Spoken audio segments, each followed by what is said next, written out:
2. El argumento contrario en el Supremo Tribunal Constitucional, STC.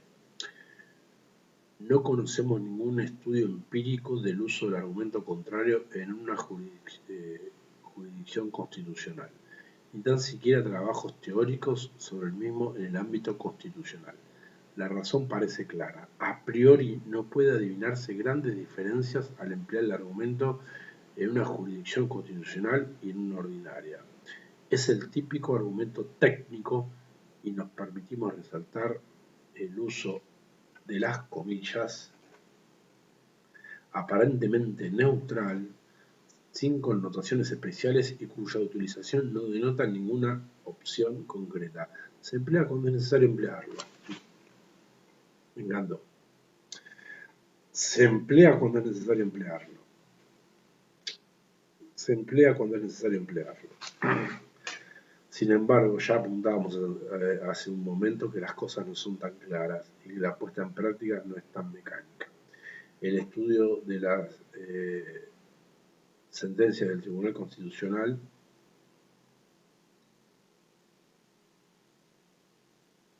claro, STC es sentencia del Tribunal Constitucional.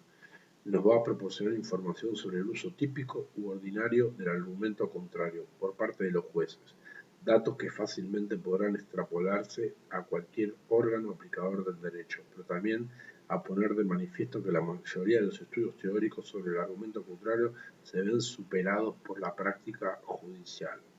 Al momento, en el campo de la jurisdicción constitucional española, en el sentido de que los supuestos de aplicación del argumento, las conclusiones a las que conduce y los fines que con su utilización persiguen pueden ser más complejos y variados que los señalados por la mayoría de los trabajos teóricos sobre la materia.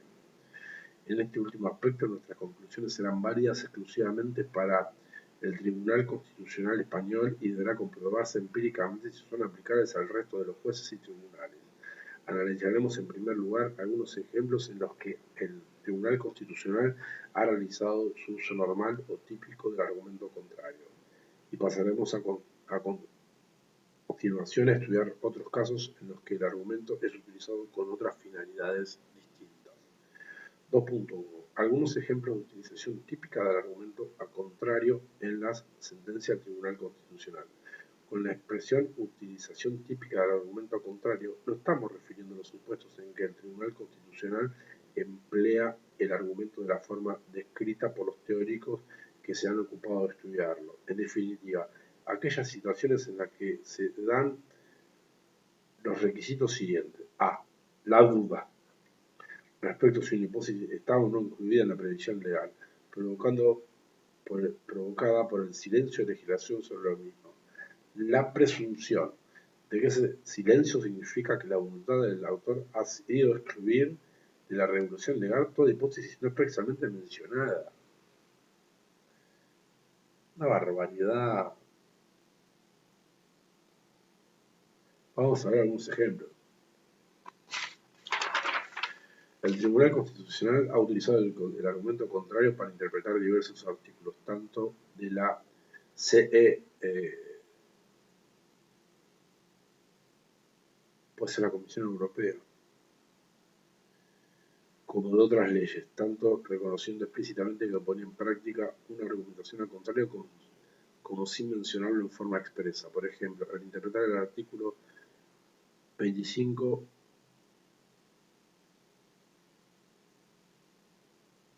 ha de ser del Código Español. A ver, artículo 25.3 de la de la Convención Española, Convención Europea, del TC señaló.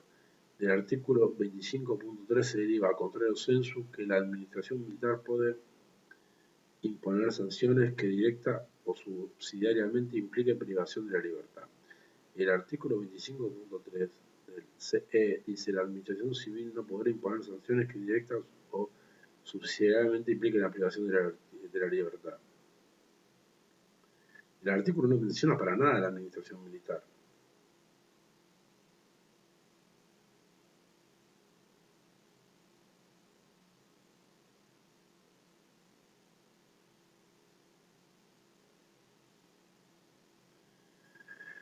Pero el TC interpreta ese silencio como un acto voluntario del constituyente para exceptuar la administración de la prohibición del artículo 25.3. Otro ejemplo casi idéntico, aunque en esta ocasión el TC no dice expresamente está realizando una argumentación a contrario, es la interpretación que hace el tribunal del artículo 25.1, también de la CE. Este artículo enuncia el principio de legalidad penal con la siguiente fórmula: nadie puede ser condenado o sancionado por acciones o omisiones que en el momento de producirse no constituya delito, falta o infracción administrativa, según la legislación vigente en aquel momento. El TC interpretó al contrario, este artículo y no lo consideró aplicable a los simples ilícitos de naturaleza civil, con el consiguiente razonamiento. El precepto literalmente mencionado literalmente menciona los delitos, las infracciones y las faltas administrativas, por lo cual no es directamente aplicable a los simples ilícitos de naturaleza civil, en lo que la tipicidad y la legalidad no tienen que actuar de manera tan estricta. El tribunal realiza aquí una interpretación restrictiva del precepto, o mejor, de la enunciación realizada por el mismo, y la considera una lista cerrada, no empleable a otros supuestos análogos. La justificación implícita que parece dar el Tribunal Constitucional a esta interpretación restrictiva es de nuevo la presunta voluntad del legislador, que fue consciente de excluir otros supuestos que podrían haber figurado en la enumeración del precepto constitucional. En este caso, además, el propio tribunal pone de manifiesto los motivos que presumiblemente tuvo en cuenta el legislador para no incluir a los simples ilícitos de naturaleza civil, que consistirían en la necesidad de que la tipicidad y la legalidad sean más atenuadas respecto a esos ilícitos. Por último, y en el mismo sentido que en los ejemplos anteriores, el Tribunal Constitucional también ha utilizado el argumento contrario, reconociéndolo expresamente para interpretar la disposición transitoria quinta 2 de la LORAFNA, Ley Orgánica de Reintegración y Mejoramiento del Régimen Foral de Navarra, que dice: los actuales parlamentarios forales no gozarán de las prerrogativas a las que se refieren los artículos 13.2 y 14 de la presente ley orgánica, ni podrán ejercer la iniciativa legislativa prevista en el artículo 19.1b de la misma. El Tribunal Constitucional, basándose en este precepto, señala: la propia ley viene a considerar al Parlamento entonces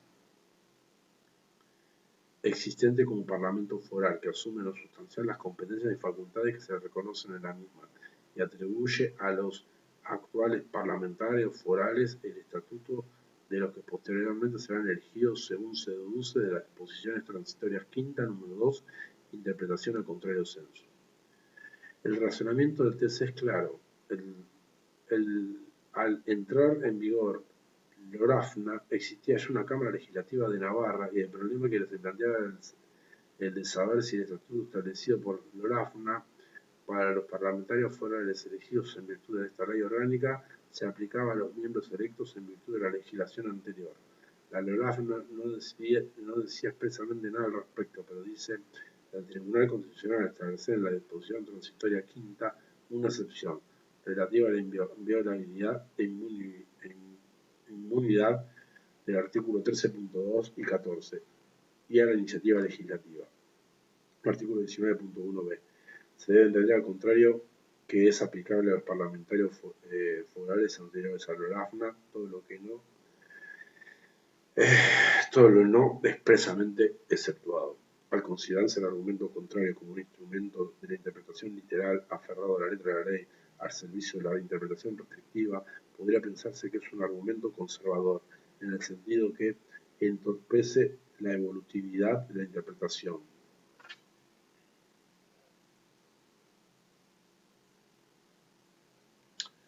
¿Sí? En efecto, el argumento contrario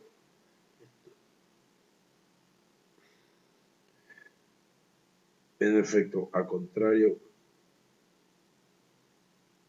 argumento contrario parte del texto elaborado por el legislador y por esta razón es menos idóneo que otros instrumentos interpretativos para adaptar el texto legal a nuevas situaciones. Sin embargo, no hay que olvidar que cuando se aplica este argumento, lo primero que se está reconociendo es un silencio del legislador, una laguna legal que ha de ser solucionada, por lo que el respecto al texto es muy relativo. Por otro lado, lo que en definitiva otorga al argumento, o mejor, a los resultados interpretativos a los que conduce el carácter de conservadores o progresistas en el enunciado al que se aplica. Si ese enunciado reconoce derechos o libertades, la aplicación del argumento contrario llevaría a restringir el área de la libertad y ampliar el campo de los deberes, y en ese sentido el resultado interpretativo podría ser calificado de conservador. Esto es muy importante. Si ese enunciado reconoce derechos o libertades, la aplicación del argumento contrario llevará a restringir el área de la libertad y ampliar el campo de los deberes. Y en ese sentido, el resultado interpretativo podría ser calificado de conservador. Pero si el enunciado formula restricciones a los derechos o impone deberes o obligaciones, su interpretación, al contrario, considera extender el área de las libertades y ampliar las condiciones del ejercicio de derecho. En su caso, el resultado interpretativo sería calificado de progresista. Vamos a verlo con un ejemplo extraído de la jurisprudencia del Tribunal Constitucional. Acá hacemos un cortecito.